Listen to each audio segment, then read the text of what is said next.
Good morning তোমাদের সবাইকে। আর লতিকা মণ্ডল চ্যানেলে আরও একটা নতুন ভিডিওতে তোমাদের সবাইকে স্বাগতম। তোমরা সবাই কেমন আছো? আশা করি ভালো আছো।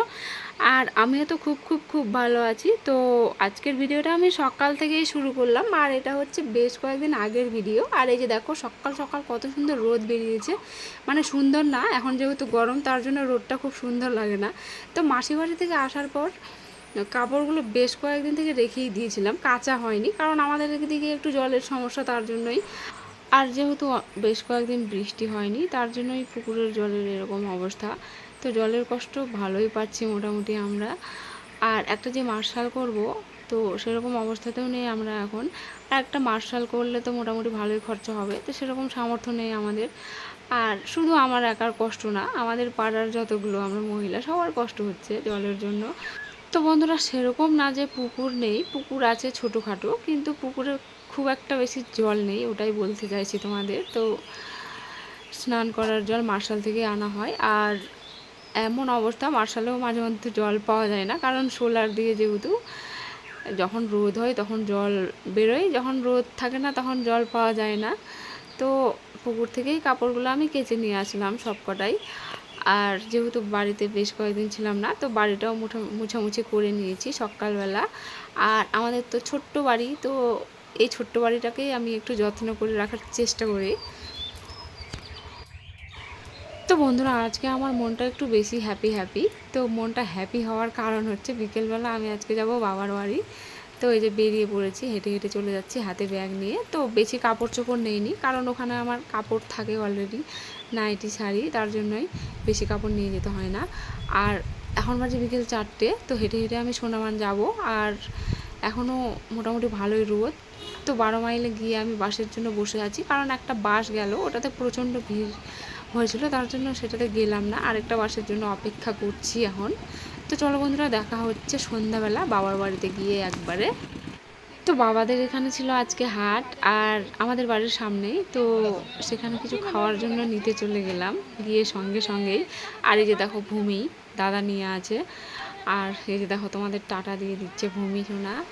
আর এই যে দেখো এটা হচ্ছে আমাদের ছোট্ট সোনা ভাই, কত সুন্দর করে তোমাদের বাই বাই দিয়ে দিচ্ছে। তো এসে আমি ড্রেস চেঞ্জ না করে তাদের দুজনকে নিয়ে আগে হাটেই বেরিয়ে পড়লাম, যে তোদেরকে নিয়ে আগে ঘুরে আসি। এই যে দেখো দুজনে বাই বাই দিয়ে দিচ্ছে। তো তাদের টানে আমি বেশি করে বাবা বাড়িতে এসেছি, কারণ তাদেরকে দেখার খুব ইচ্ছে করছিল।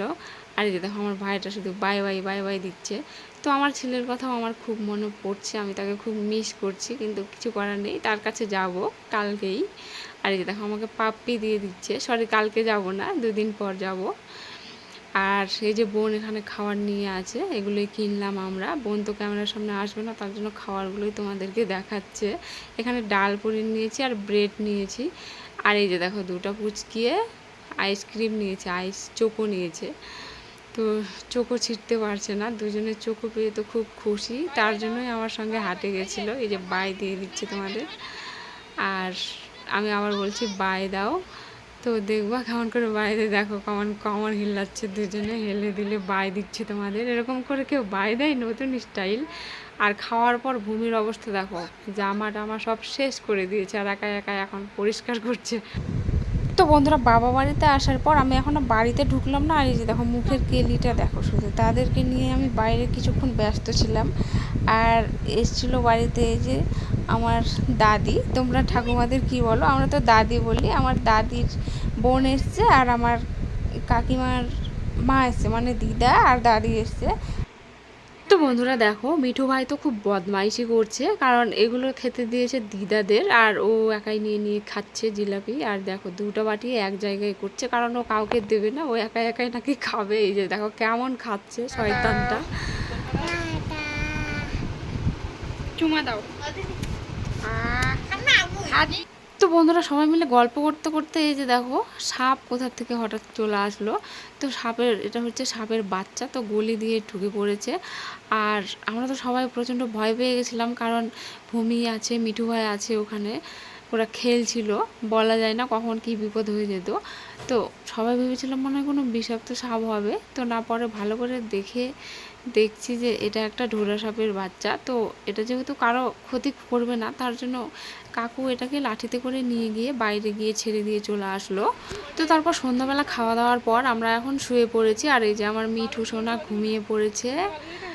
তো চলো বন্ধুরা, আজকের ভিডিওটা এখানেই শেষ করছি। দেখা হচ্ছে পরের ভিডিওতে। ততক্ষণে সবাই ভালো থাকবেন, সুস্থ থাকবেন। আর ভিডিওটি যদি ভালো লাগে তাহলে লাইক, কমেন্ট, শেয়ার এবং আমার চ্যানেলটিকে সবাই অবশ্যই সাবস্ক্রাইব করে দেবেন।